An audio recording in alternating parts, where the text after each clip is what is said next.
Hello and welcome back to another movie review slash speed paint or speed paint slash movie review, whichever you'd like.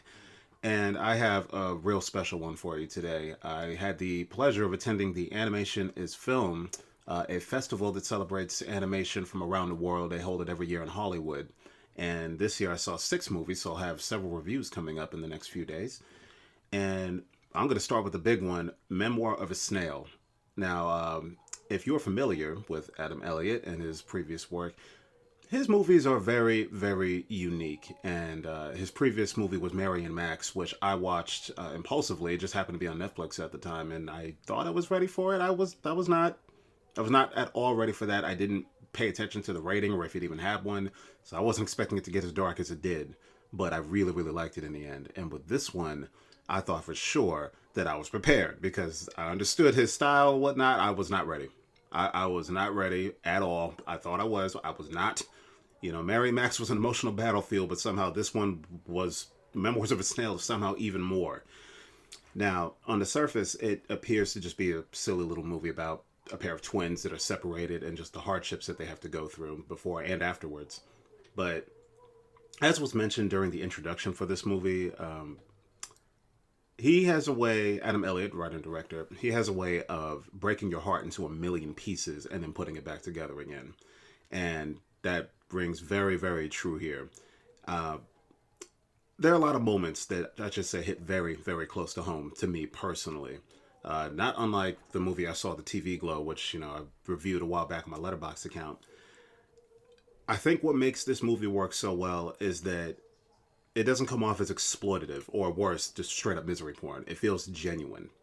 And that's not an easy thing to do. People from all walks of life can relate to the hardships that these characters endure, or in some case, choose to bring upon themselves so that they can endure, if that makes sense. And I felt like with this movie, regardless of you, if you can relate to everything that they go through, or even some things, I think people from all walks of life can relate to this movie.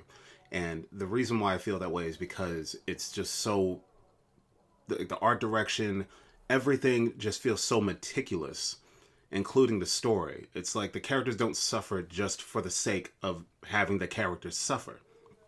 It's not the kind of movie that makes you cry just because they want you to cry and then, take home some awards. It wants you to really look deep into yourself and ask yourself, why am I crying? Why does this make me cry? And those kinds of films, I think, are a little rare. And I feel like because of that, this one is going to hit home for a lot more people than I think Mary and Max did. And I legit believe this is one of the best movies of the year. Like, this has my vote for animated film of the year so far. And again, if it was just misery porn, if it was just there to make you sad and walk away and be like, bye, thank you. No, if it was like that, I don't think I would have taken to it as well. But somehow, instead of just making you depressed, it just makes you think.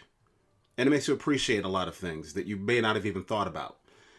And because of that, I think it's one of the best movies of the year, like hands down. And Adam Elliott, he makes this seem so effortless, because, it's quite an amazing feat that he was able to pull this off basically twice, because his previous movie was like that, though I honestly think this is the better movie between this and Mary and Max. I think Memoir of a Snail is definitely the better movie.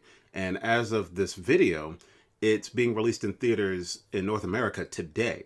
So I would highly recommend you seek this one out. I'm sure it'll be available for streaming in a few months if it's not playing anywhere near you, but please absolutely check this one out.